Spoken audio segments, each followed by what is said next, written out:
આજ તો આપણે આ રીતે ડાયનાસોર જોવા જવાનું થશે એવું આપણે સપનામાં નહોતું વિચાર્યું.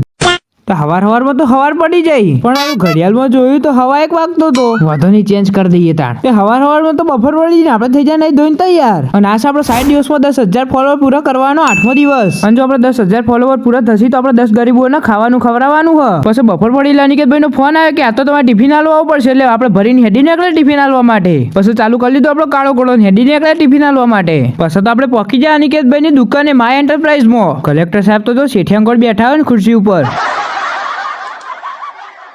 પછી અનિકેતભાઈ ને હાલ દીધું ટિફિન લઈને હોમે જ એક્ઝેક્ટ પેલો ડાયનાસોર વાળો પાર્ક. પછી તો પહોંચી જાય આપણે બે હાથે જોવા માટે. ચમકા આપણે જોયું નતું આવ્યું, નવું બન્યું તારનું હજુ સુધી. ખરેખર આયરો પાર્ક આટલો મસ્ત બની ગયો, મેં તો આજ જોયો પહેલી વાર ખાસા દિવસે આજ તો. પછી તો આપણે પહોંચી જાય ડાયનાસોર જોવા માટે.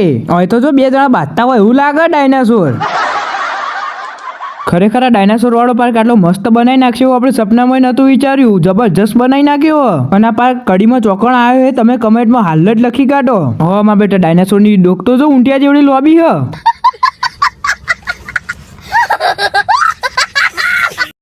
હા માં બેટા, સિંહ હોય કણ શીખા તો જંગલ ખાતું હોય કે પાર્ક ખાઈ જ ખબર નહીં પડતી.